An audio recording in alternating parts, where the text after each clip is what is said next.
I think we've had quite a little journey here so far, and I think we'll be Definitely. touching upon some tracing of that and a little feeling for what's coming. Our dear Sophia, the one in the human flesh, is not feeling well and is unable to join us. We miss you. So I have a question, and that is, Angus, what do you think the anthroposophical significance of this Ukraine Russian conflict is really? What's underlying it as a symptom of our time? You want me to basically just like go on talking without pausing for an hour? I guess. No, I want this to be a conversation. I'm going to do. I'm going to bring up one person's name, and then I'm going to bring up another person's name, and we'll see which ones you like the sound of more. So I do think the Ukraine question or I can select certain thing from a couple of anthroposophical perspectives why it's there's something deeply spiritual going on here, and there are several people in anthroposophical circles who've written about this. I think Terry Boardman is a very interesting writer on that front. He goes into quite some considerable detail.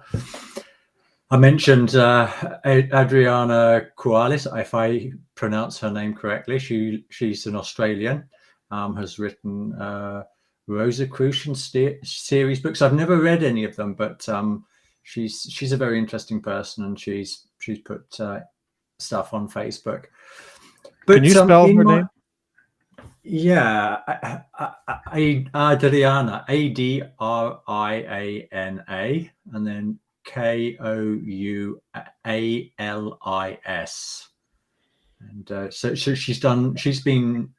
she's produced a lot of what I would call high quality stuff. I've been learning Italian for a few years, and I found a channel called Libero Pensare, or something like that. It's really good. If you're Jonathan, I know you're in Italy. I don't know whether you read much Italian, but there's a guy called Piero Camineresi, writes some really good stuff. Anyway, one day he had translated a story that Adriana had done, or Adriana, I'm not sure how she spells her name or says her name, but she was talking about she did a karmic piece of research on Bohemian Rhapsody and Freddie Mercury. And it was so impressive what she did that because I realized it'd been translated from English, I tracked down the original author. He probably said the source actually in there. So I actually finally managed to find her on somewhere, and connected with her on Facebook, basically saying, I've read some of your stuff outside, and please let me be part of your group. So she's a really interesting lady. So you've got these people, for example, writing about it, and if I had prepared what I was going to say today, I could have probably looked at recent issues of is it called The Present? There's Perseus Verlag, Perseus Present Age, yeah. A Present Age, that's right. And then there's the German version, Der Europäer, I think it's called. So they often have interesting articles in those papers which sometimes touch on this topic. But none of that's got anything to do with what I've uncovered this week. So with digging into Sophia, I've been looking particularly at a guy called Vladimir Soloviev, who Steiner talks about, and I've looked a tiny little bit into Alexander Bloch and Andrei Belli, who a long time ago I read his book St. Petersburg. But I was reading somebody's summary of Soloviev's idea of what this Sophia being is, because he met her on 3 occasions, according to his. There's a book or a short book or something like that called 3 Meetings. I haven't dug into that yet, but he met her once in the British Museum, once somewhere in Amsterdam, and then finally, it's like the biggest revelation. He rushed off to Egypt and had what seems to be like a similar experience to Boetius that we talked about in the first chat. Anyway, long way of introduction. What's this got to do with what's happening in Central Europe at the moment? This Soloviev guy, he paints a picture, a really interesting picture and it corresponds so well with anthroposophical ideas as well, which I find really interesting. But he talks in terms of the anti-Christ-like nature of Western Europe, in the sense that it's selfish in that sense. It's like completely materialistic, denying the value of Christ. The picture he's presenting is that this is what Russia needs to experience, a taste of this, before it sort of like before it wakes itself up. So one of the pictures he creates is so like the selfish impulses of the West. They have to cause their mayhem. They have to infect Russian society, so that the Russian soul. Let's call it the Russian soul, because I don't want to get involved in current politics and all the confusion that can happen there. But the Russian soul needs to experience that selfishness. I mean, the I that we're talking about when we talk about Fichte and Leibniz and these people, they are still very, in Soloviev's words. So he wrote this 100 years ago. So the Russian folk is still asleep, and it needs this wake up impulse from the West. But when it does wake up, what it will do, what we will see is the Western world will succumb to this antichrist, materialistic worldview, and will fall into complete decadence. Whereas the Russian soul will be capable of taking that the strengthened self and then Christianizing it, filling it full of the Christ impulse. And whether or not that's happening now is a completely different matter. But I think it's a very interesting perspective that he brings out here, that, I mean, you won't find this portrayed in the media, but that this fall that's happening, that we're seeing, this fall of civilization that's accelerating in Europe. I mean, it's quite astounding what we have seen in the last couple of years, to the extent to which what used to be considered democratic countries are becoming increasingly dictatorial in their statutes. Well, yeah. I mean, okay. It's another image. You have to be a little bit careful about these images, but the Van Stauffenberg, it's they say that, I think it was 43 that he tried to blow up Hitler. Was it? Does anybody know correctly? Was it 42 or 43? It would have been 43 out of those two. I can't quite remember. I think somebody can check that out later. But a thought that I've heard expressed is that no, Hitler couldn't be killed in 43 and saved all of these people's lives, because then people wouldn't have understood the full horrors of what it was all about. Germany had to hit rock bottom. It's a little bit like Alcoholics Anonymous, but it's on world historical scale. This idea that a person, a nation, a way of being has to hit rock bottom. It's like go all the way down before it can find the strength to pull itself out of the crisis it's in. And Yeah, that if not every alcoholic makes it. There's many that don't. So that's right, there's a dire danger. yeah. It's not a a mathematical equation that's going on. I think the reason I was bringing it in there, just to round my thoughts off, and then I'd love for you to comment on it, is that rock bottom in Europe happened like in the 1940s, and we see sort of a flourishing of lots of healthy democratic institutions. It's like a larger freedom of press and that type of thing. Not completely free, but it's like a lot freer. And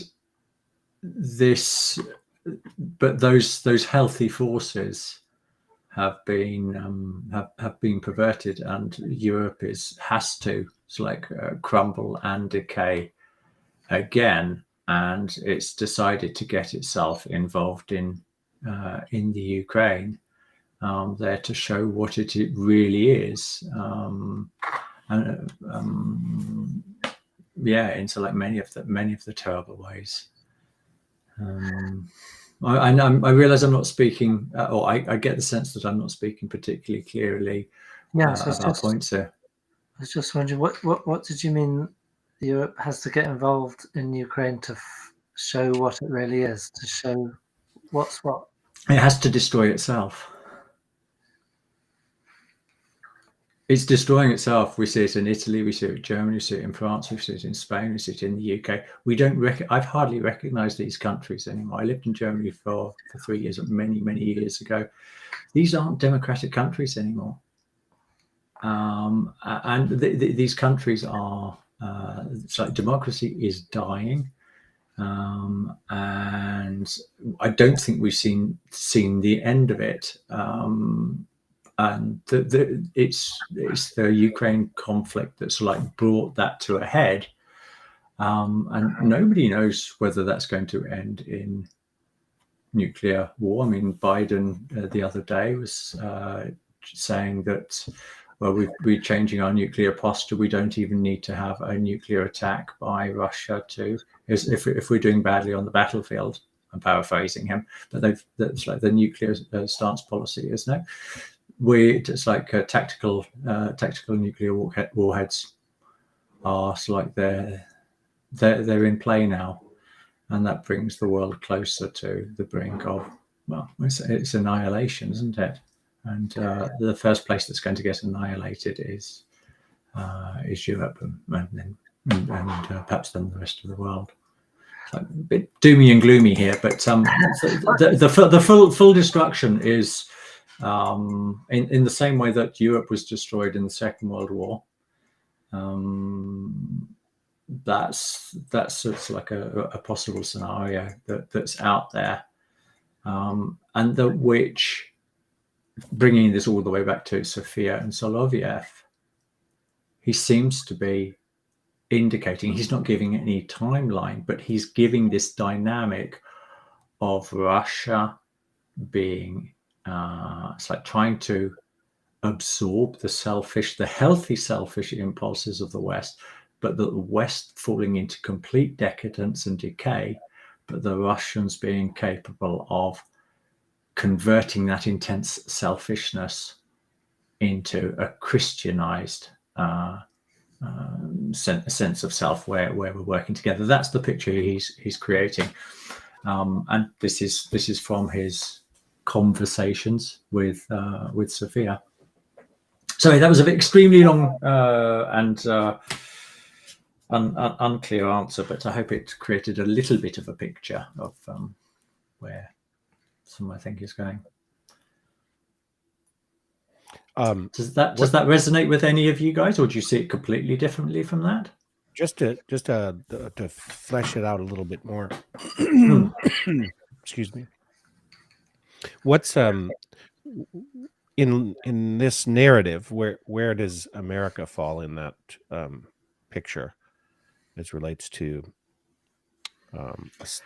obviously narcissistic culture in a sense, in the Greek mythological sense of the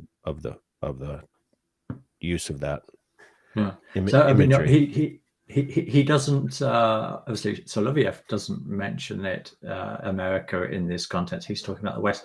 But if we're talking about a state of mind, which is what I believe Soloviev is talking about, Okay, a well, way let's go of back viewing life.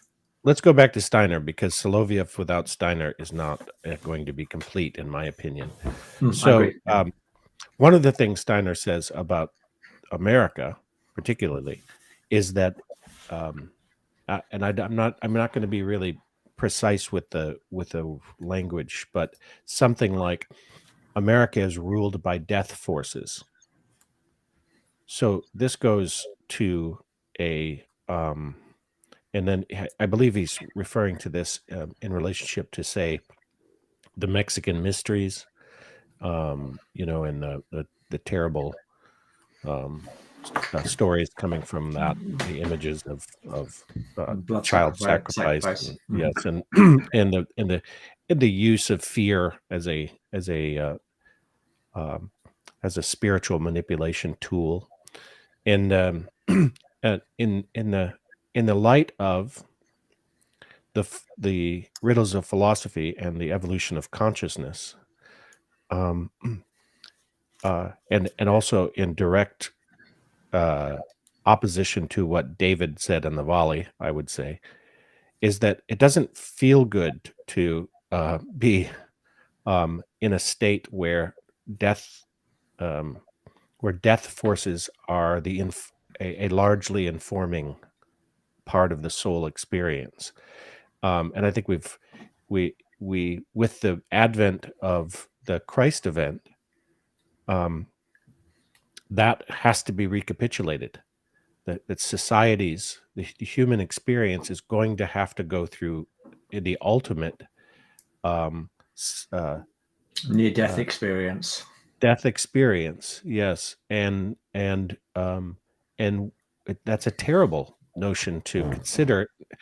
In Not because there's death, and I want to avoid death at all costs or that sort of thing. That is the American healthcare system for sure. But but this obsession with well, let's say the death imagination is more than just the end of something. It's that the actual having to live through a recapitulation of the Christ's experience inside the the actual material processes that are a complete eclipse, or a complete separation from, like, not only are we separate from nature, we're separating more and more from nature, not getting closer to her. And that is to go through the death process, which is necessary. Otherwise, there wouldn't have been one being that did it and then developed and then resurrected into the sphere of life so that we may do it as well. And so the way toward that death process or that destruction is maybe variant between the European soul cultural experience of societal death, but in a way, America is a forerunner of the death processes.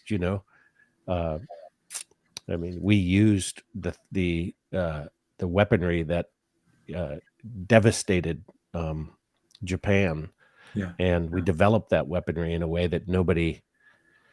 Right, and then so yeah, I'll just leave that there for now because I've got other things to say about that particular weaponry and the spiritual nature of that, which is subatomic. But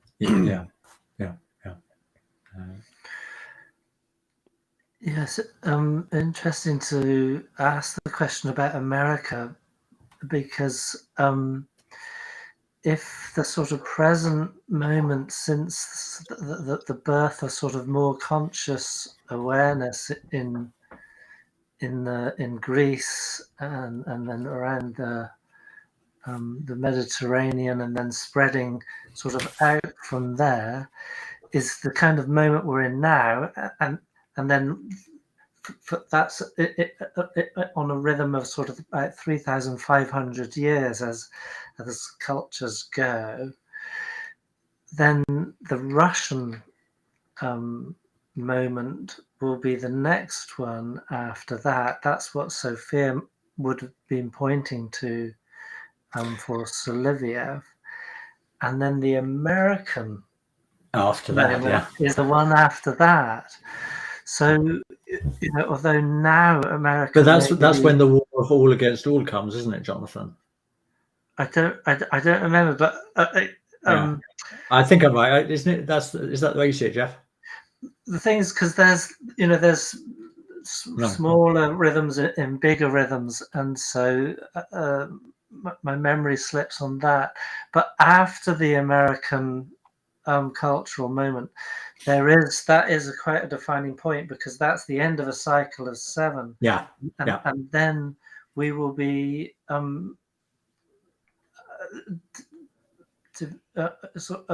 devolving in the sense of we've involved ourselves into matter, and then on a quite definite devolution from matter or evolution out of matter into a more spiritualized, into the living forces rather than the death forces. So there's a lot to it. It's interesting that at the moment, although there may be these kind of death forces reverberating, from Silicon Valley and so forth, from the West throughout the rest of the world, that's not the end of that story for America. So I just want to put that there, to sort of. And another thing, Shlomo says, it's like about the youth forces in America, that they are hugely important as well for the development. So even 100 years ago, he was describing how everything in Europe is based on tradition, and it's still like that. America has these youth forces. It's not so. Things aren't just done because that's why we've been doing it for 500 or 1,000 years. So whilst the death forces, which are also responsible for our consciousness, are a real part of how the American group, soul, or nation contributes to world evolution, there's also the healthy youthful forces, the ability to take up also the Christ impulse and to fill it full of life. So it's so dangerous, isn't it, when you're talking about different countries, because you're tarring everybody, or it's easy to be perceived as tarring everybody with the same brush, and that's not the intent. We're trying to.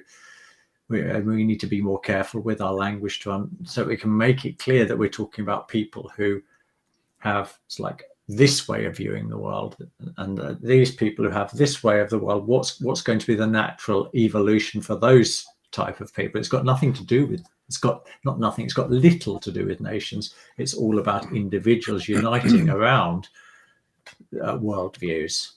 Yeah, although it's dangerous to sort of get dangerous. I don't know what that means in this case, but it is risky or whatever, Philistine or dilettantish to sort of speak in broad swaths. It's also there are group souls, and there are presiding spirits of the age, and then these countries are individualizing like everything else. And so, I mean, what did America give the world? It gave it a lot of things, but one of it is it gave it soul. It gave it Motown. It gave it jazz. It gave it the Delta blues. It gave it style. It gave it a um, elevated persona. Which is a pale shadow of which is fame for fame's sake. Um, but uh, but those are just the outer trappings of Yeah. a developing soul in the world. And so I wonder what well, I mean, we're talking about in my terms, we're talking about the evolution of the soul, and we're talking about the riddles of philosophy. And what soul phase are we at? What soul faculty is developing now? Is it I mean, America is a very willful place as relates to its youthful forces, but it's yeah, I mean, for humanity, what soul forces are available, newly available, and developing at this moment? I think that's what Stein is highlighting, isn't it? It's in the second part of the Riddles of Philosophy. We've got we've got like two main streams going on. We've got the individualization, the strong sense of self, and all the different like philosophical worldviews that can lead to, and taking its root back to. I mean, he talks about the wonderful thought structures of Giordano Bruno and Descartes and these type of people. These are people who live like intensely, it's like in the self, and they're strong enough to create worldviews out of themselves. And the egoism that we see today,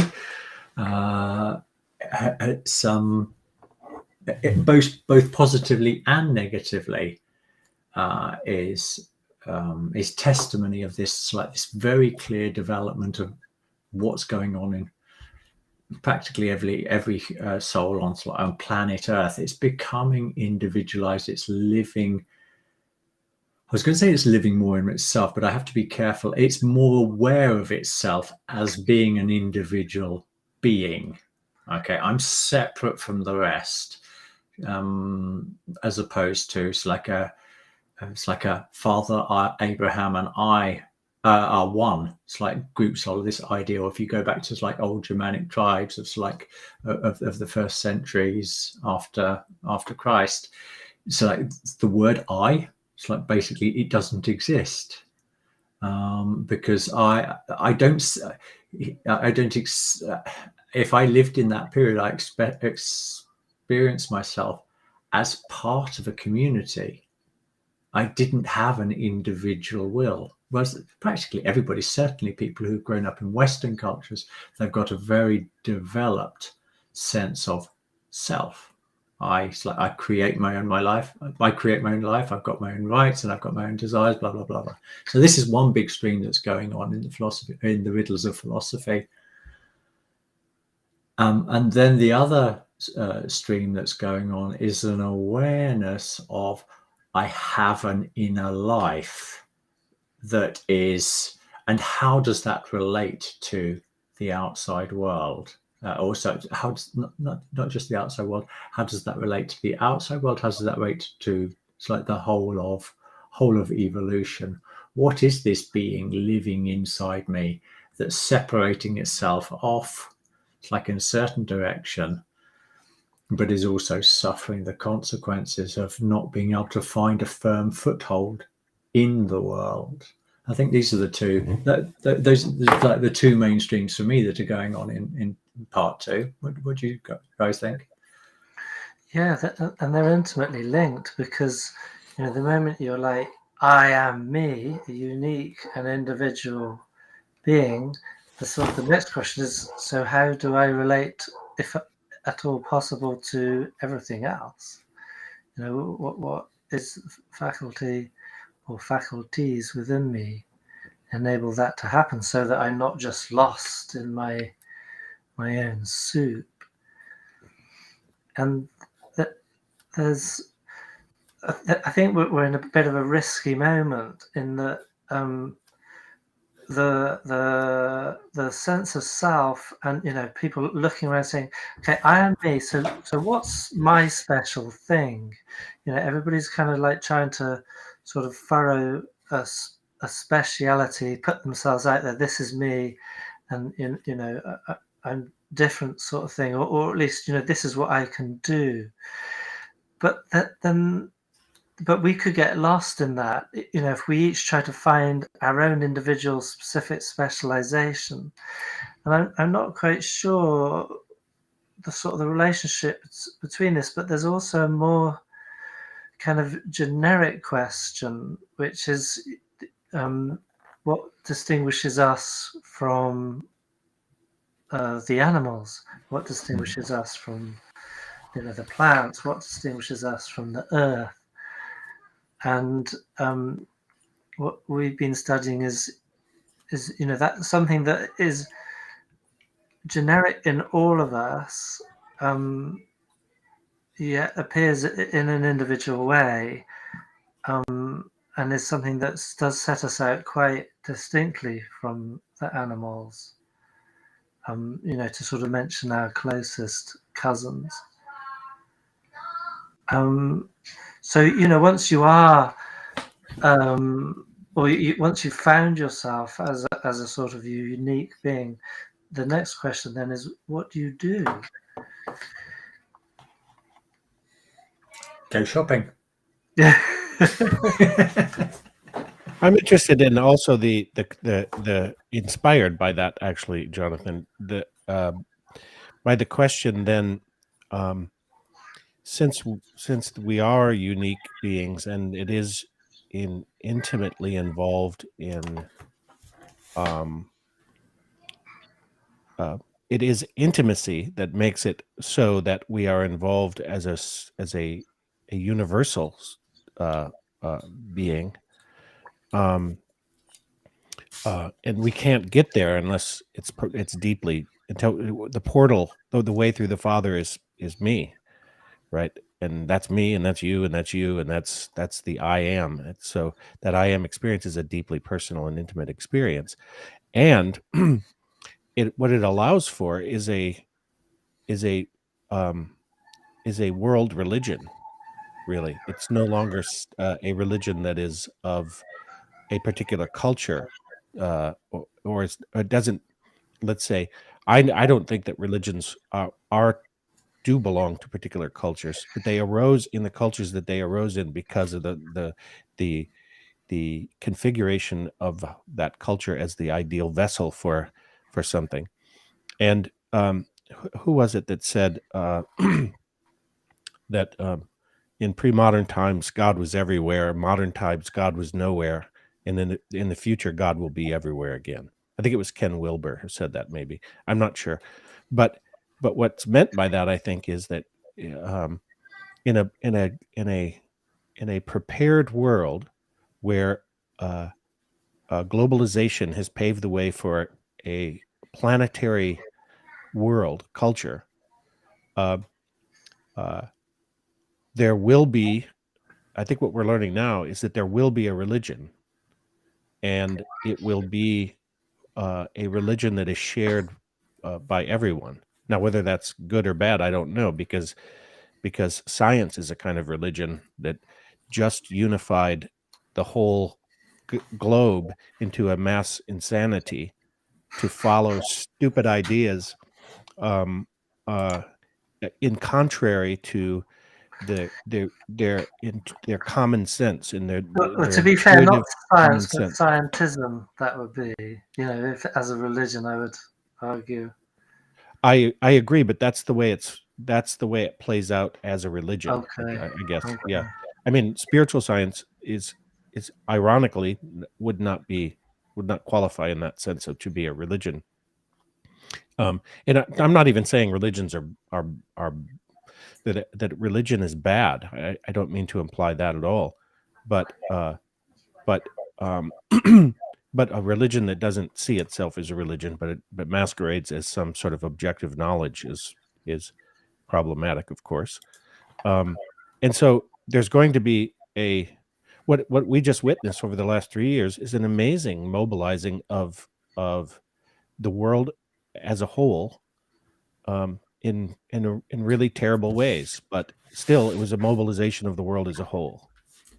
And a deeply, deeply fascinating, because I think certainly what I've experienced, and I'd like for you guys to comment as well, is how it's watching how people have navigated the last 2-3 years is a little bit like it's a real statement of who you are. It's just as a simplistic analogy.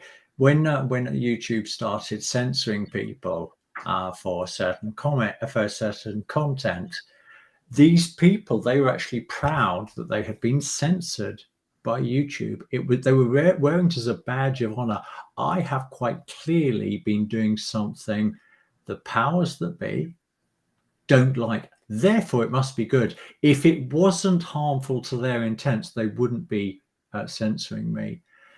And I think when you talk to people who've talked through their own experience of how the inability to communicate with the other side, it's like a complete rejection of, let's talk about, you present your facts, I'll present my facts, and we'll try to agree. It's become so tribal in a deeply fascinating way, in a way that I think most people couldn't believe was possible in Western minds, but it's become completely tribalized, and that is so fascinating to see how deep it goes. And then the Italian guy that I was mentioning a little while back, it's like one of his recent articles, which is called Blood Brothers. He was saying, if we want to get to know really the quality of people's ability to think, one of the best questions that we can ask anybody at this moment is, what's your take on the jab? What's your take on this disease? Will they just cite, repeat, regurgitate what BBC, RAI, or wherever, MSNBC, what they're saying? Or are they able to argue against themselves, or talk about counter arguments to what they're saying? And if they can't, then that already tells us a lot about the ability of that person to actually to think critically about things. But bringing it back, you guys might want to pull that up, but I'm going to bring it back to this conversation about Riddles of Philosophy.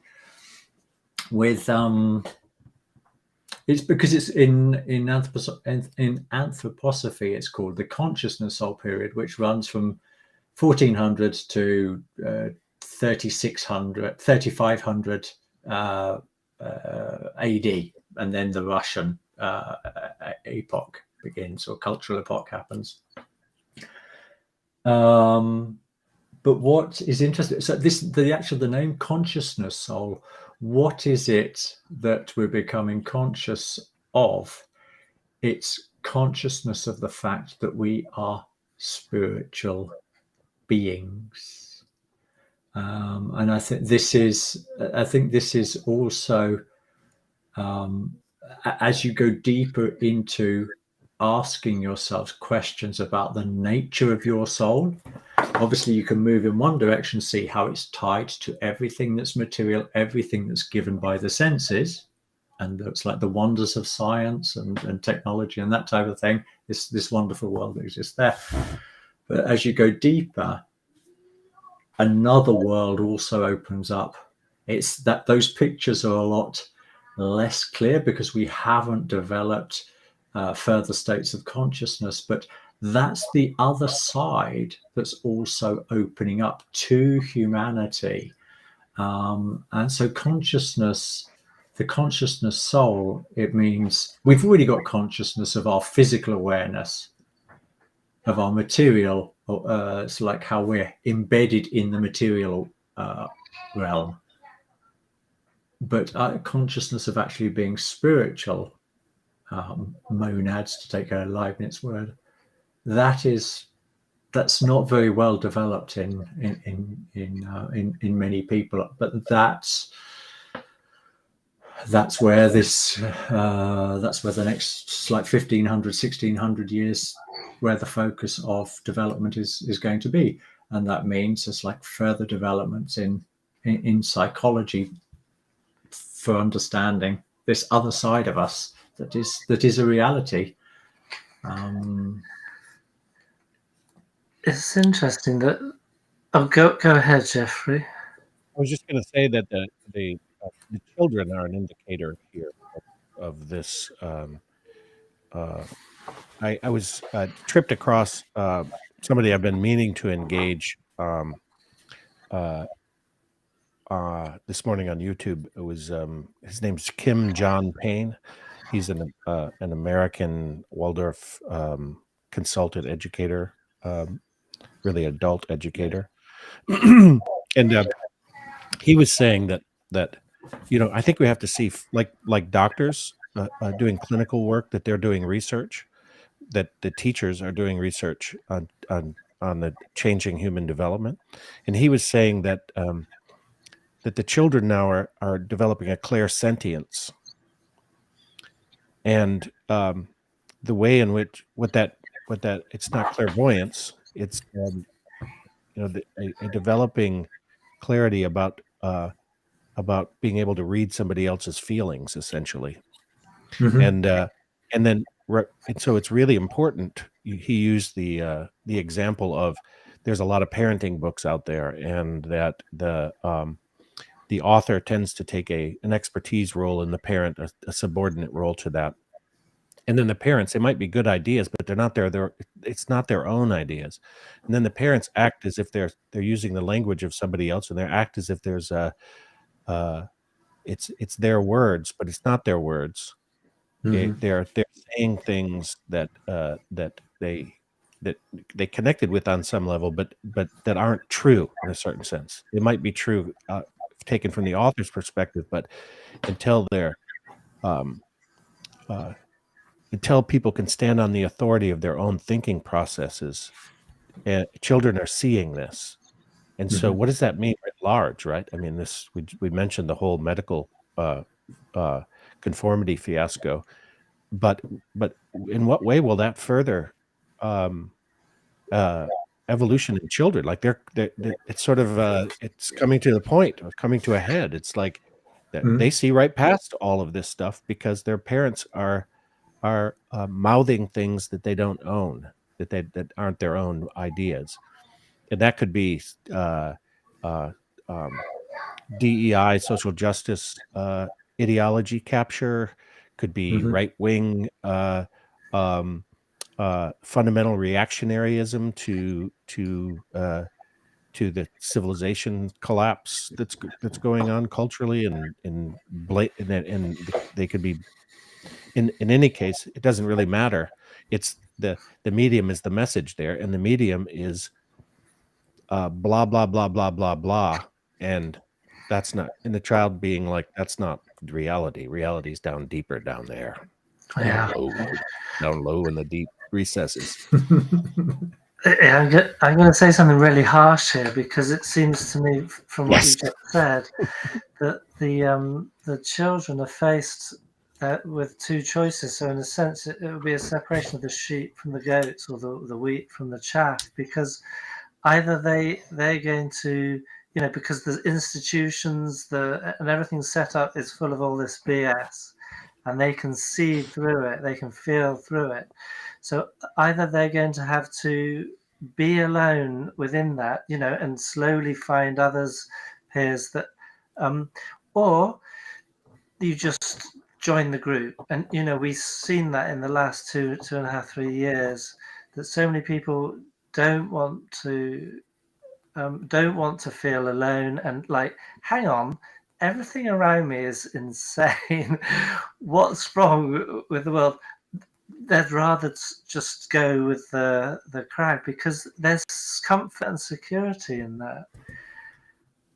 So, I'm basically saying that it's wonderful to hear what you're saying about the children, but it also means it's a testing time. These are testing times. Very, very testing times. But I think also then what will stick out is those authentic adults. I really like the point you're making there, Jeff, that it's not the words that come out of the mouth that are important. It's whether they are grounded really in the person. That is the A and the O of it. So and if the children, working at a school, if the pupils don't see you as authentic, they see right through you. But those that are authentic, they actually gain a lot of respect in the school because they really stick out. So their BS meters are really good, and that is really positive. And as long as they can find just like a handful of adults like in their environment, so that they sense that we're not just making this up, guys. We've got like older, smarter people who are also saying you're onto something. Follow it. Put your energy, put your youthful forces into that. I had to. It's a tricky one because children also they crave. I don't want to say power. It's not quite the right word, but they crave, especially young children. They're looking for people that are effective in the world. Do you know what I mean? That is like a guiding line for them. And speaking for myself, I'm not one of those because I spent my whole life trying to cut through the BS that I was given, but not being strong enough myself, for whatever reason, just to sort of nevertheless to forge the way. So I guess what I'm trying to say is I think it sounds like to me it would be quite difficult for these kids because there's many people that see through the BS, many adults, but they're not necessarily able to sort of band together and build effective institutions. Not least because that there's definite attempts to stamp all that out. I see it much more as seed sowing. Really, when you're dealing with youths, what you're doing is you're opening their minds just to there are other alternatives, so that if in the 20s or later they sort of like look back to their youth and sort of say, you remember that crazy teacher when he said to us this? I know why he said it now. And that is the type of strength that they can get out of it. They're not going to act on it now. It will just be something quirky, something unusual, something a bit wacky that a teacher says, and it's like makes them look up. And you can see it immediately when you're saying things that other teachers don't say. They suddenly start up. They ask loads of questions. They're interested in a different way. There's a different hush about the class.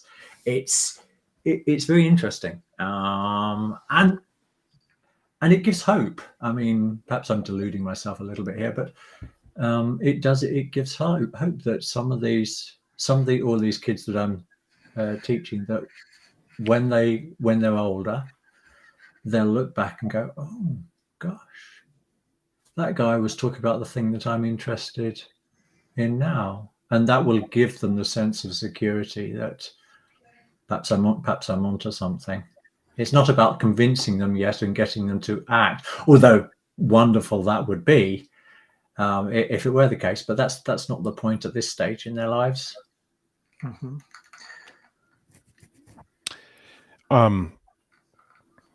There's just much in that. What I hear in Jonathan is kind of saying is, what if there are no adults like that? Do you know what I mean? So if there are no adults like that, and they're left with this sentient grasp of the reality of the situation, right into the soul of the adults around them, and then don't have anything to can't. Um, that's a terrible experience for them to have, because then there's no trust in authority, and that's already a problem we're seeing, right? Yeah. Is the legitimacy crisis at the level of authority, and that's what Zach Stein talks about, is the teacherly authority of intergenerational transfer. So we've got the potential for a uh, a divide between the adult world and the world of children that is in some senses growing. But the good news in this sense is that it is clairsentience that they're developing in this consciousness soul age toward the life spirit age, and or spirit self. Which comes first, spirit self or life? Consciousness, soul, spirit, self. Yeah.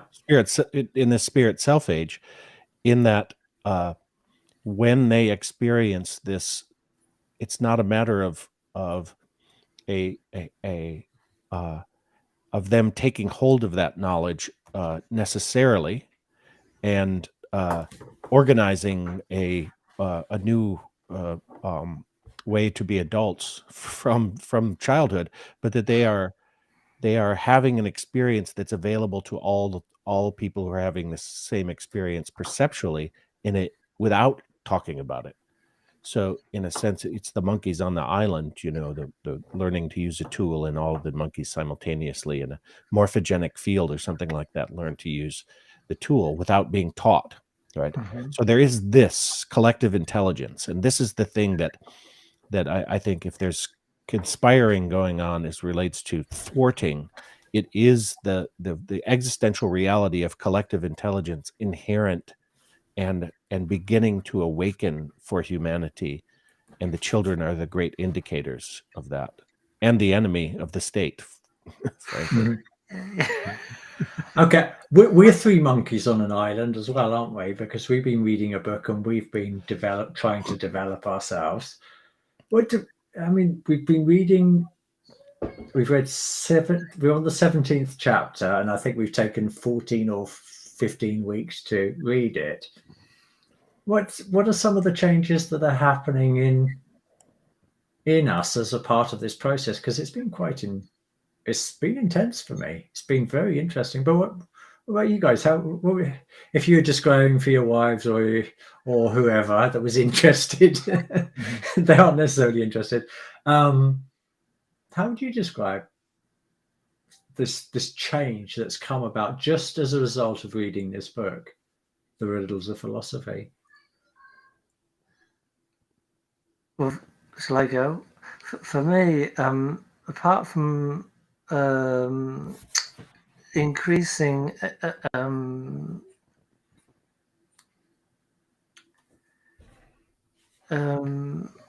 trying to find the right word, not crystallization, not like concretation, but something on this, so that it's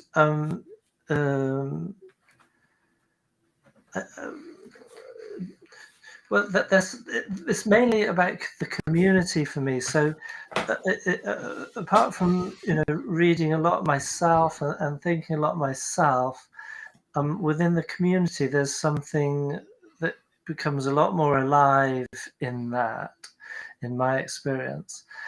And then beyond that, it is the sense of having found a community, and it's my firm conviction that this is the start of a community.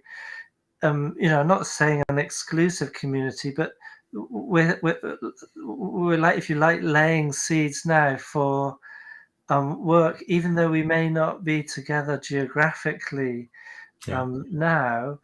We will be together in the future, afterlife, and so forth. It feels like that, that there's so it's beyond nation, it's beyond gender, it's beyond all these things, but there's having met sort of kindred spirits.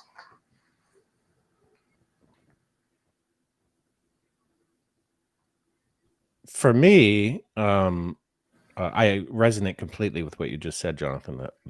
The um, the the it's it's what matters. Like, I don't really know that much about Angus and where he teaches and that sort of thing, and I'd like to know, and I think that we'll get to that. But we're getting to what's important first. Do you know what I mean?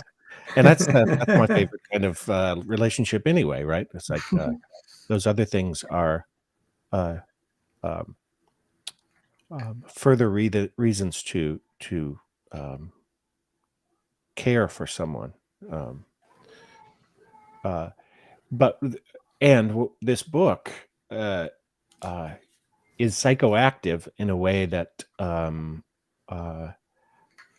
I don't remember it being for me before, and I think it has to do with the group work, and then having to go through this process of representing it uh, um, by having a genuine discussion and discovery process associated with it, so that because the book itself is a path of discovery for Rudolf Steiner. It's clear that to me. Like I never thought about it in those terms, and I'm sure when we read Philosophy of Freedom, we'll find the same. And as a matter of fact, somebody did mention that recently, that Steiner commented on the book being a uh, um, the Philosophy of Freedom meaning being a a process and methodology of discovery that he was in and of itself was discovering that was the case as he was doing it, something like that. And there's so little of that nowadays. Everything's sort of presented in complete form, and we've really allowed ourselves to be able to um, um, reach down in our own experience and soul life and thinking processes in order to genuinely come up with a better and better understanding and more clear and clear understanding. And the feeling that agents that the f- the f- the yeah the feeling that we're working with something that it is psychoactive, and that it's not just psychoactive for me, and it's not just psychoactive for the three of us, but that it's really potentially psychoactive for everyone, um, whether they know it or not, It was on a sentient level. That we are universally connected, but we have to actually um, make the connection within ourselves first somehow. I think it's wonderful that this chapter we're on now is where Nietzsche makes an appearance, and he makes the appearance that this is a fellow that didn't just think through these things, but he didn't encounter science, the theory of evolution, as that's an illuminating idea. He felt it in his bones, in his life, in his encounters with the people he met. It was life for him, not just that, but other, and he went through, so just wonderful, to feel that. And the sense I got was that Rudolf Steiner recognized that in him, because Rudolf Steiner had that same experience himself. He was. I'm thinking what I'd love to do is imagine those cafes back in that time when Rudolf Steiner and all these other like young fellows and the older professors, guys and writers and that, they would just pop down a cafe, and it'd be the cafe in Vienna, and if you went there, you knew you would meet people that were having a discussion that you would not want to leave all night, sort of thing. Imagine if we could open something like that on the internet, where all the Vivekis could, might just pop in or whatever. Do you know what I mean? Because that's it's open to everyone, but there's going to be some interesting conversations going on. But and I'm thinking, so Rudolf Steiner sitting there quietly, listening to everybody and everything that's going on, and like with Nietzsche, feeling it so deeply that it's not just in the air, but it's in his soul. and through through this studying with you guys and the other people and with this material, beginning to get a sense that that's a beginning to be, it's a possible, it's like a reality for oneself. It's I guess it's a sort of sense of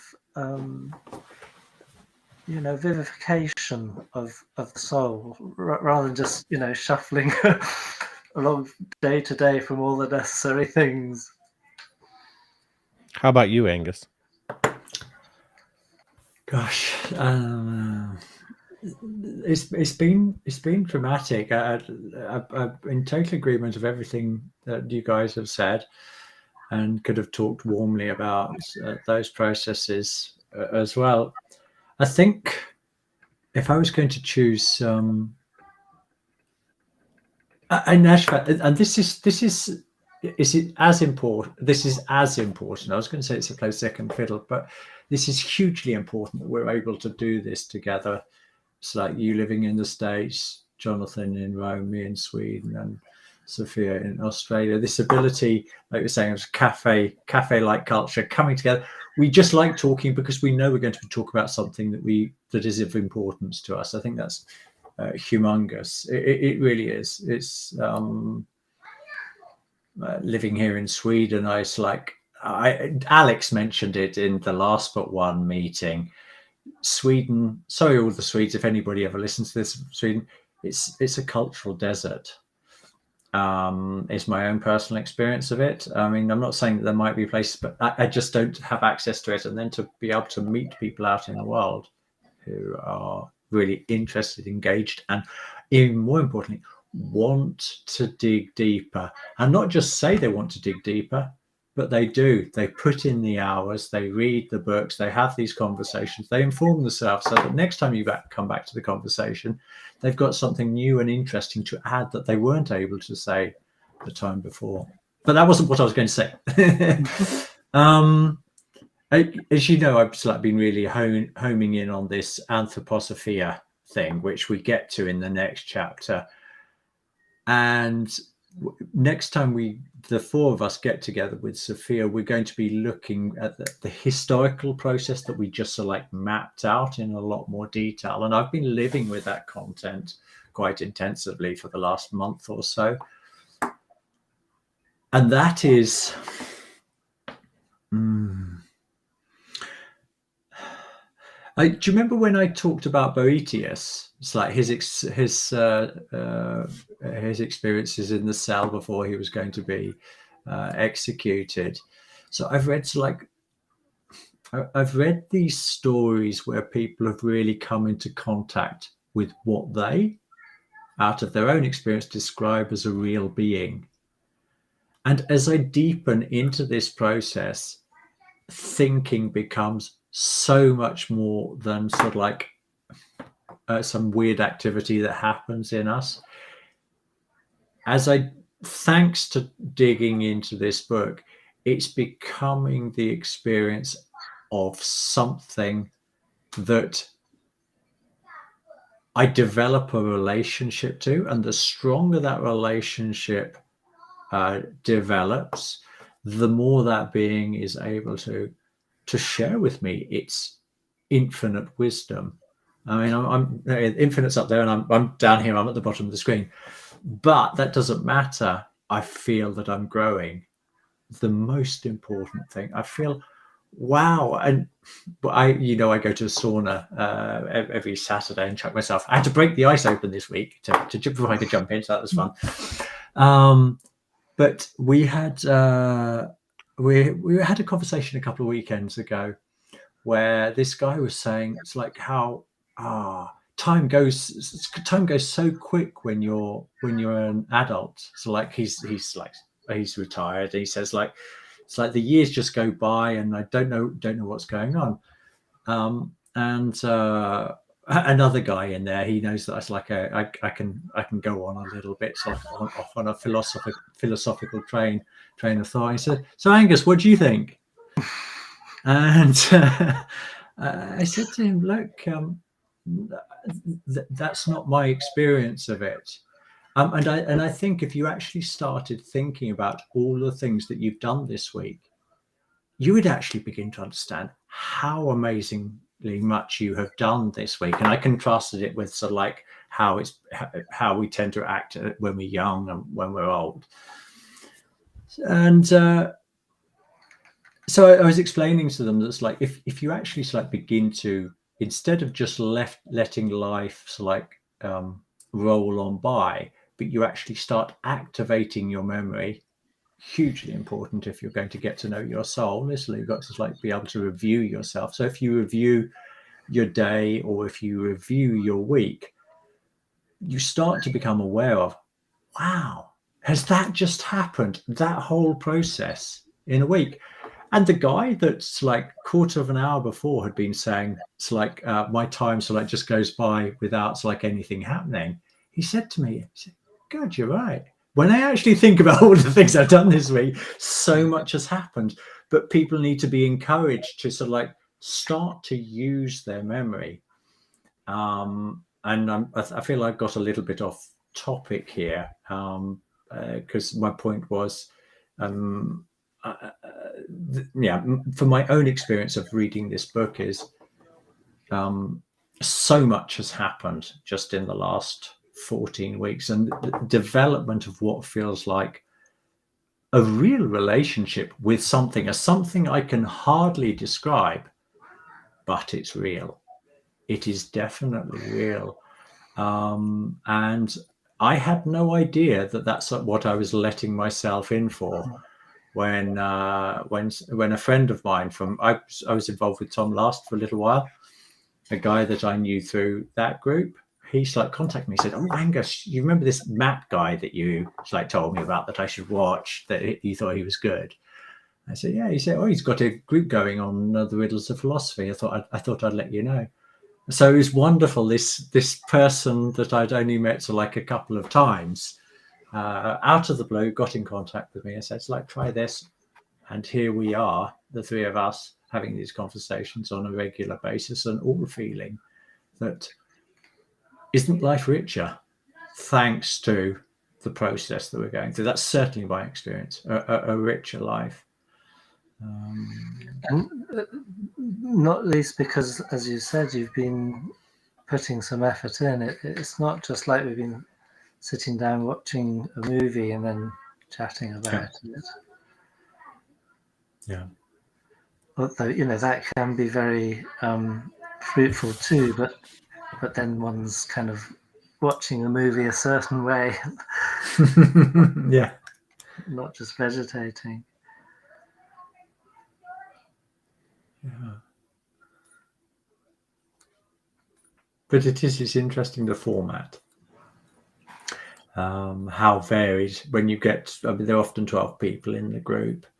And like you were talking about, Jeff, the variety is very stimulating because you feel yourself resonating strongly with certain people, connecting with their thought processes, and it's like able to somehow absorb it. And then other things that are said in the group, you're just going, "Oh," so I said you, it's like, it's wow, gosh, you and I read the same book, and that's where it took your thinking. I find that process so fascinating.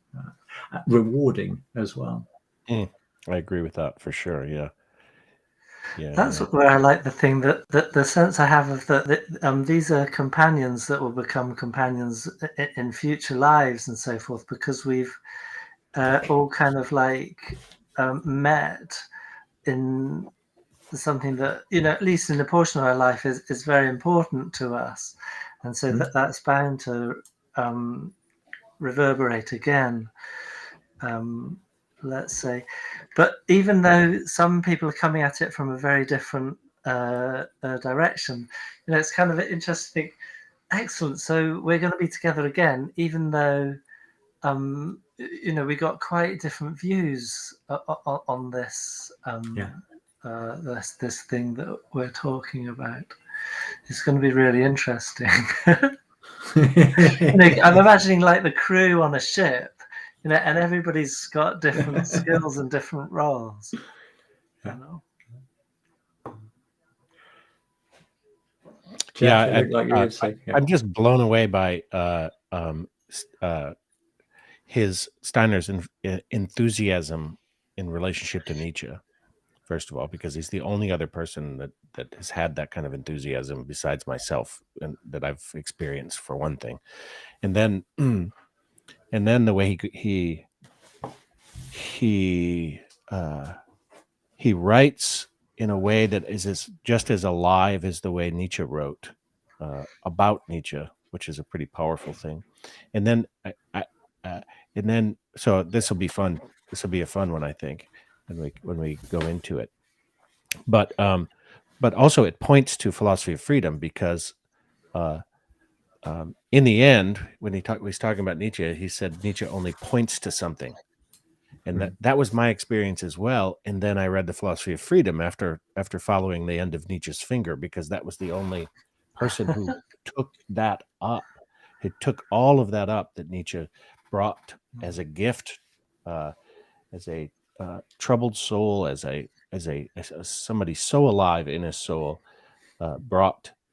And then Steiner brings this an incredibly similar personal passion with an unparalleled discipline and clarity of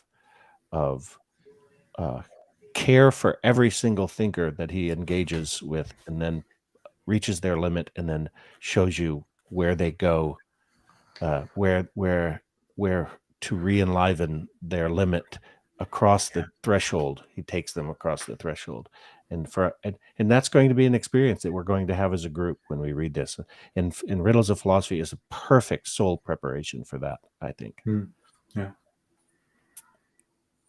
Building on what you're saying there as well, that's one of the other things that's become abundantly clear is in the Philosophy of Freedom, which I have read a lot of times.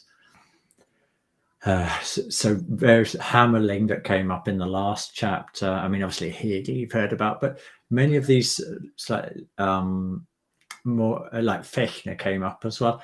These people makes like a little cameo appearance in the Philosophy of Freedom, and you really don't understand, because Stein's using them to make like one little point in there to develop, so like that's the process of the thinking that's going to guide you to an awareness of the exceptional state, what it really is as a spiritual experience.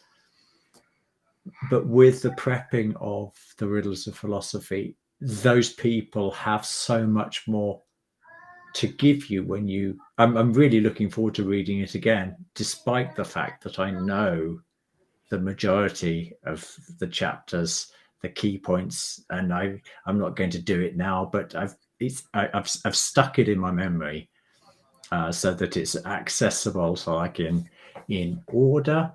But rereading it again and reading those names, having now like nourished my soul with sort of like what they represented in this whole, it's like stream from early Greek thought through to where we are today, feels like it's going to add a completely different dimension. And I'm looking forward to starting that hugely.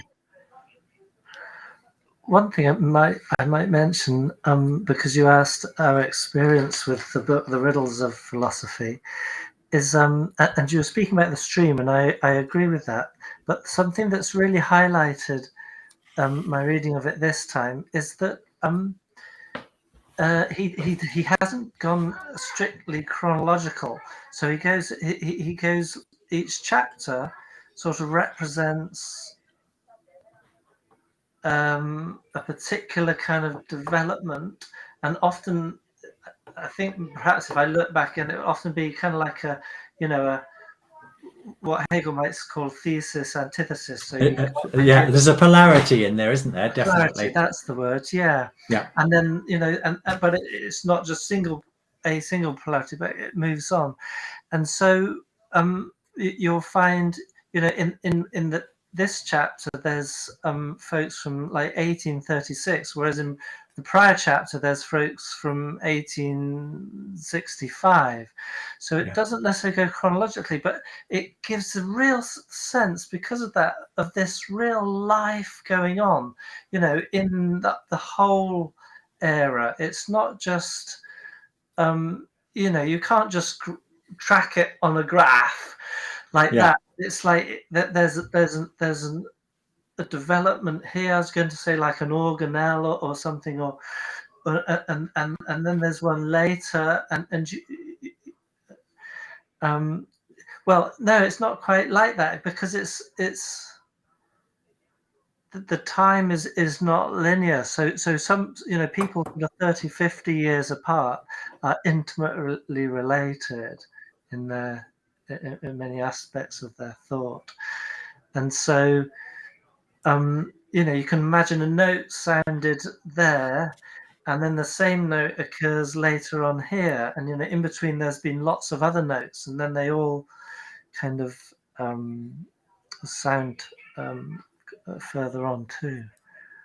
Yeah, it's fascinating to imagine that life, in the of individual souls within the group souls. I have a question that I've been meaning to ask, and presumably the last time the three of us met, I was going to ask that question, but it wasn't living in me at the time, so it was felt out of context to ask it. And that is, I guess it's three parts. The question one is, what is this impulse that is the evolution of consciousness? How does the evolution of consciousness and how does it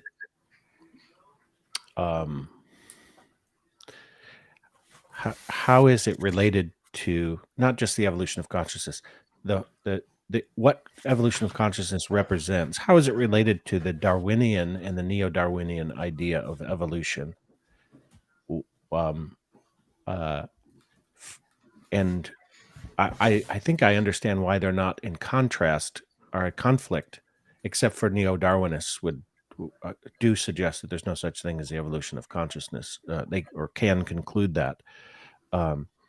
But when they speak of evolution, they're speaking of the model that has the soul as an epiphenomenon. I know that's a difference, but how can they be conjoined? He does that a little bit in chapter 12 of Philosophy of Freedom, but since the narrative is so fresh and there's so many people who use there's the Brett Weinsteins and the John Vervaekes and the Jordan Petersons who use evolutionary biology to ground their psychology, say, in something that they can then as a model to tell a story very effectively, often, and very meaningfully. What is the relationship of the evolution of consciousness with this neo-Darwinian picture of evolution? I guess I just asked the question like three times. Well, what occurred to me as you were saying it, I hadn't quite sort of seen it that way before, but one way of looking at that, I think, and it's very apposite, is that it's, in a sense, it's what is there's the evolution of consciousness, and the Darwinian evolution is like just a portion of that. So what I'm trying to say is that the evolution of consciousness is the whole thing, and so for consciousness to evolve, you require like matter to come into being and so forth, and all the steps up to that. So because before I've had the same kind of questions as you, so I was trying to think, okay, you got the Darwinian evolution, the evolution of forms here, got evolution of consciousness here. How can I sort of glue them together? But now I'm thinking, no, the evolution of consciousness is kind of the whole body, and the Darwinian thing is just a view of a bit of it. Well, yes. I mean, I agree with you. I think if I were globalizing my perspective, that's also what I would say. And you couldn't do it the other way around. That's the point with that. Yes, yes. But it's when you listen to somebody who's has facility with telling the human story via grounded in Darwinian, neo-Darwinian evolutionary model, say, it's very effective and convincing. Not not uh, uh, not the least of which is that they're making effective statements about the world that are extraordinarily meaningful and helpful, but also that the way in which evolution occurred was a selection process, and the technologies were um,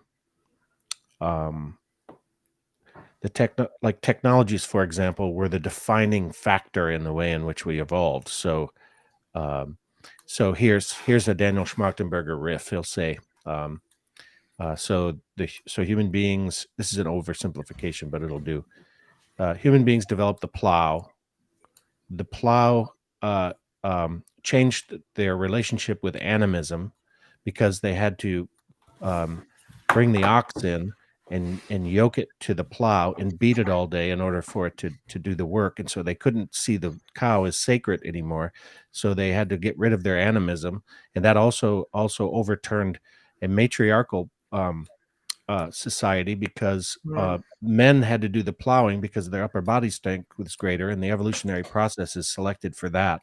And you can see where that goes, and it's clear, and it's really a powerful way to look Yeah, at it. But it starts to be so blanketed and defining and convincing that I don't know where the where the I don't there's no seam in there to put to find the evolutionary the evolution of consciousness as the impulse that developed the plow in the first place. yeah, exactly. But Because for them, it's simply a matter of adaptation to a need. We need more food.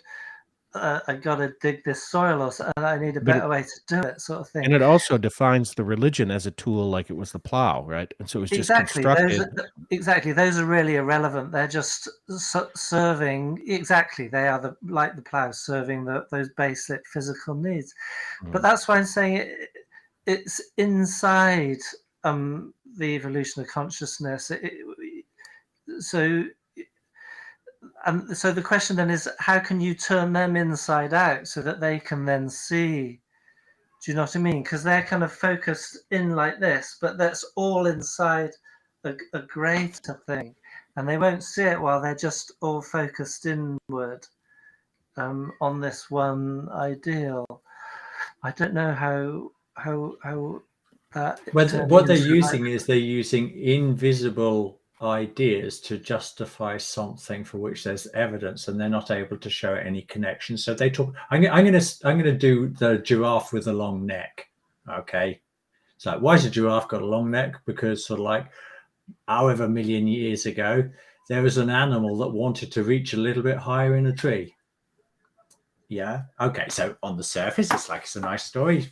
Sounds reasonable, but hold on. What's that thing you just invented? It's got a need to reach higher. Where does that come from? What is a need? How is a need related to sort of like physiognomy and that type of thing? And already there, you are in as like an inner process, which has they can't show any connection between that and any chemical reaction that goes on.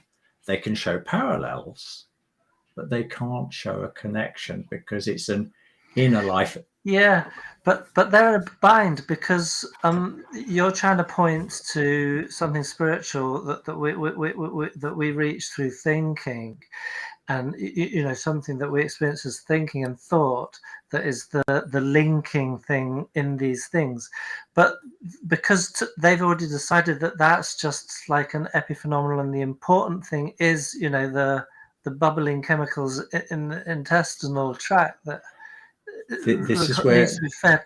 They're never going to allow it to be the deciding factor, even though it is, and it's quite obvious from outside that it is the deciding factor. I'm going to take us all the way back to the beginning of this conversation when I was talking about my experiences with talking about that thing which you don't talk about, which apparently you are allowed to talk about now. It's not so like censored. There are some people, it doesn't matter how many facts you give them, it doesn't matter how convincing the research is, they have made up their mind.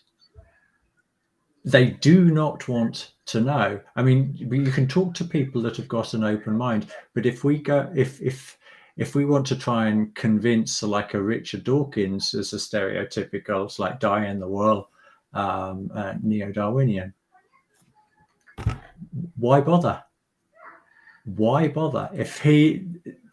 Wait until he actually becomes hungry. I was speaking to somebody the other day, and he was actually reflecting on the fact that Dawkins has actually become sort of like somewhat softer because of all the conversations he's had. I'm not sure to what extent, because I did sort of like stop watching him probably about 15 years ago. But I mean, we.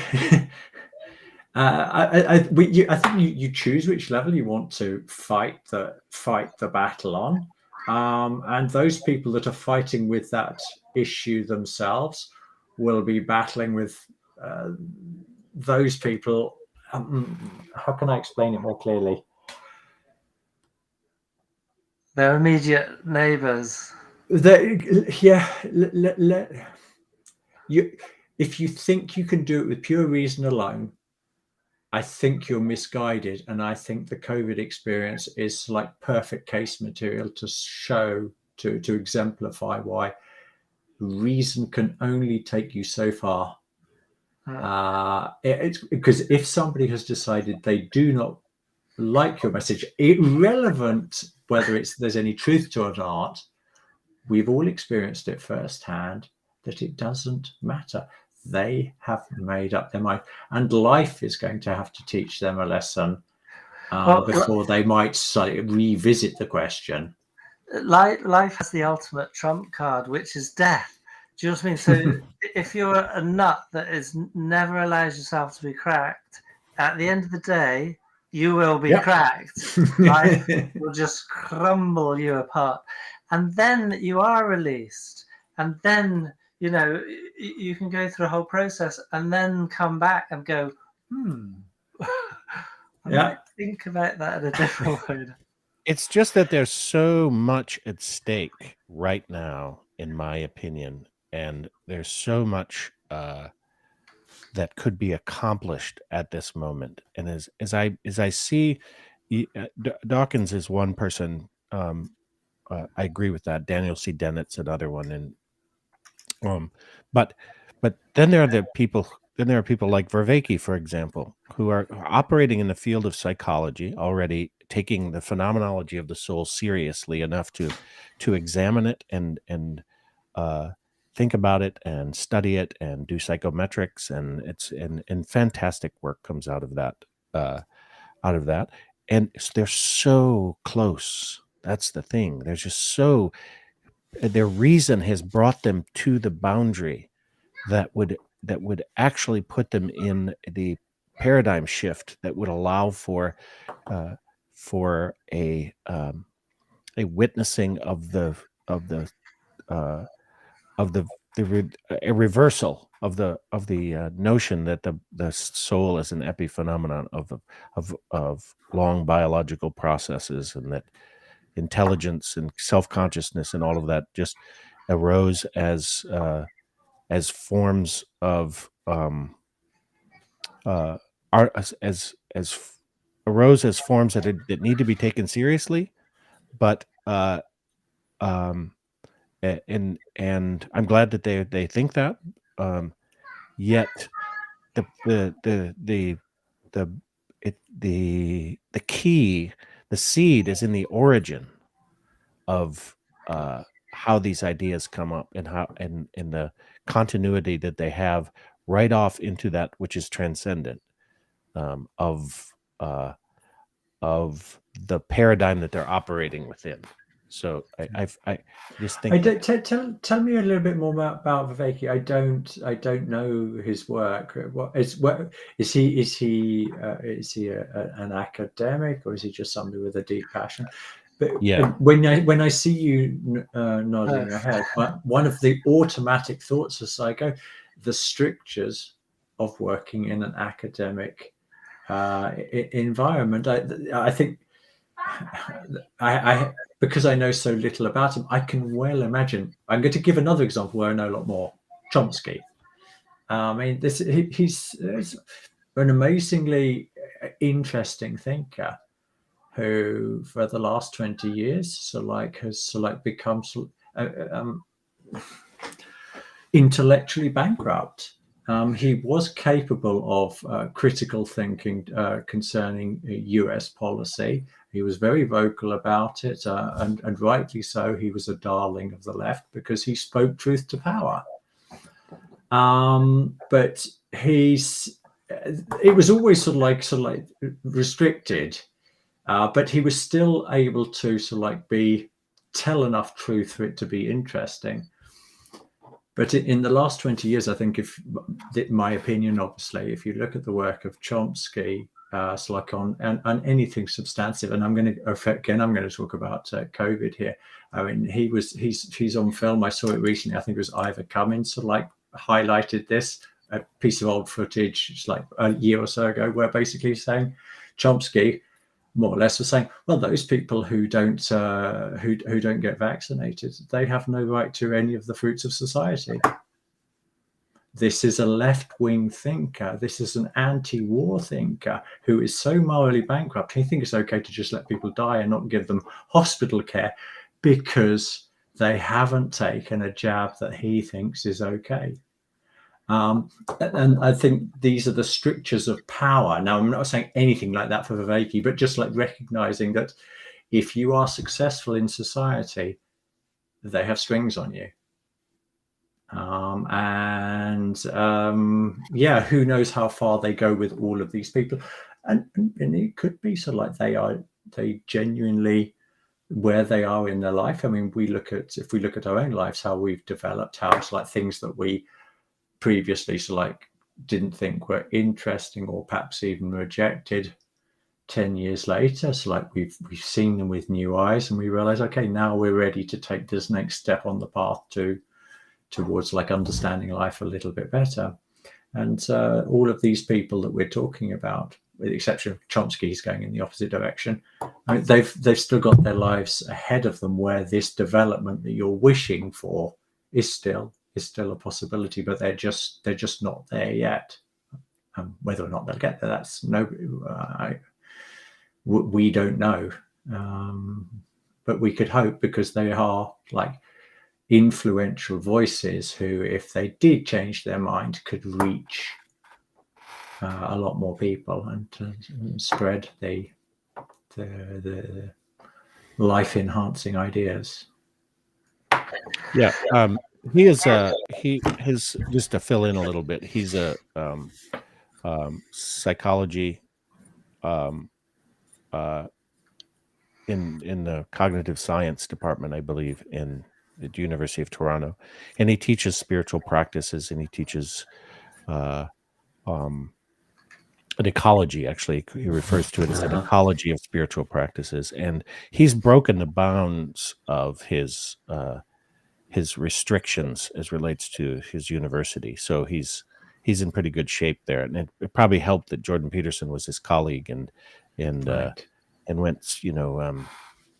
went his way in relationship with making it impossible for himself to be in the university, but probably stretched what was allowable. And then John Vervaeke became a public intellectual because of it. And what Vervaeke's doing is exposing himself to many different perspectives, including people who aren't bound by university strictures in their thinking. And Zach Stein is one, and Daniel Schmachtenberger, who's a complete autodidact. I mean, he never occupied a university position. Zach Stein did at Harvard, but Zach Stein can't be contained by the university. But Zach Stein entertains Rudolf Steiner, and that's one place that John Vervaeke won't go. And he said it. Right. Yeah. Right. And but but still, there's just this web of people who are touching upon each other and offering, in some senses, useful constraints so that they can be in conversation, mutually respecting each other's perspectives. So, um, yeah, I don't know. I I don't think that the Vervaeke's heading in the same direction as Chomsky is, uh, and I think there are reasons why Chomsky fell prey, is because he's a political thinker, Mhm. and a materialist as relates to linguistics, for example. He's not reading Steiner's Genius of Language, for example. Yeah. You know, Yeah. he's not thinking about the the organs of speech being reproductive organs in a future evolution, for example. Um, so, but I do think there's the possibility of without actually getting it's I find it encouraging that there's a plethora of public intellectuals that are able to reach the very edge of anthroposophy in a I would say as a Mm. as a phenomenological reality in the world. Um, so, but in any case, it's it's it's evolution is the was the question, and it's very useful in to think about evolution, like um, uh, we think of human beings as in some senses as not we as in us, but in some senses cynically, like human nature, it's Hobbesian, brutish and all of that stuff, uh, and we think of that, but in doing so, we lose sight of ubiquitous conditioning as influential of the way human nature is. Like, oh, everybody conform. That's what human beings are. They're sheep, right? Well, they're sheep that have that are conforming in relationship to a training that they had in public school systems that eliminated thinking uh, as part of their process. And these people are doing important thinking using the evolutionary biology model to Explain it. frame it. Yes, and it's helpful as a leaping off point. But it just that one, okay, so let's engage in the evolution of consciousness and talk about why the plow was developed, um, uh, Mhm. and what was needing to come in, made what was needing to what what spiritual experience was needing to find room where the animistic picture wasn't allowing for at that point in evolution. Angus, do you know the German words for strength and elasticity of thinking? Because maybe these fellows, they have the strength, but for some reason they just haven't got the elasticity. I don't know if there's a better word in Yeah, he probably does use Elastizität in German, okay, and but Stärke would but be the. it's very indicative, isn't it, of a certain stretchability, and you can stretch elastic any direction. It's not confined to a certain direction. You can, He it often has to talks sort of about. follow itself. You pull it that way, and it can only go so far in the opposite direction, but it can go in all directions. And I think so I fear think is. that's Sorry. the answer. That it's in the Riddles of Philosophy. We just said these. It's all there, but there's not quite the strength and elasticity of thinking to take the final step necessary. I think there's another force in there, and I think it's fear. Why do I think that? If you begin to think about like all the uncertainties, they begin to enter your mind once you leave the safety of natural scientific thinking. This crazy world of spirit, all like the billions of different ways and things that have been written about it, and you've got a personal responsibility to forming your own relationship to this material without any church to guide you, without any scientific institution, without anybody to tell you whether you're on the right or the wrong path. It's all your own work. That's a good point. I think if somebody had told me that before I started, I thought I'm not sure I'd have ventured off down that path. Now, 30 years later, I'm so glad that I did. But I do think I think you mentioned important things, strength and elasticity of thinking. But I think fear is a real aspect in there that's sort of like, I can't touch that. It's too much for me at the moment. It'll take me too far away from like perhaps the goals that I have, like with the particular field that I'm involved in, and sometimes fear is a warranted response. Perhaps these people do need to gain enough inner strength before they can overcome this fear, or it's like a fortunate. A fortunate meeting with karma. I don't know. I think there are lots of factors, but It almost doesn't matter in light of that. It almost doesn't really matter what the fear is. It's just that it is fear. Some of the fear is not being taken seriously by your peers, being pigeonholed as airy fairy or woo woo, or these terms that people use as relates to spiritual reality manifesting in soul and physiological realities.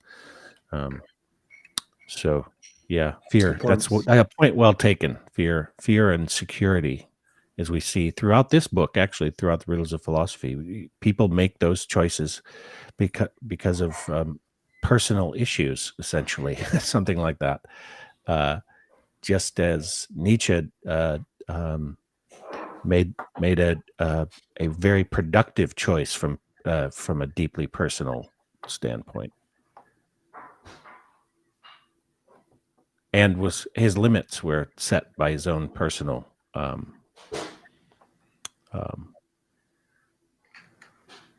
configuration of soul. Characterological predisposition. That's the one. Being pissed off. And also perhaps his timing. I don't know, but because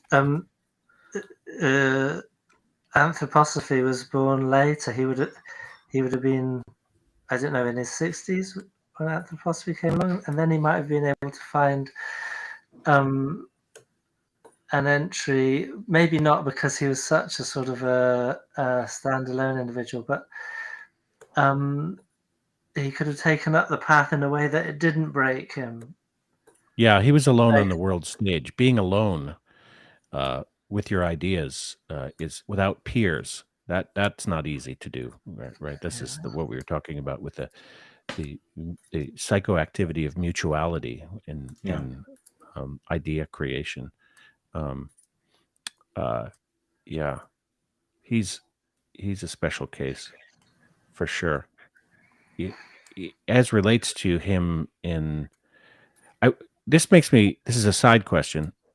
You, Angus, presented Ernst Haeckel's commentary on the original version of Riddles of Philosophy. Was that in the original publication, or an original publication of the work? He wrote a foreword. That was the front page, and it's on there. Wow, that's huge. I wonder if he read Philosophy of Freedom and then commented on that as well, since Philosophy of Freedom was written, a couple years earlier. He wasn't in that, though, was he?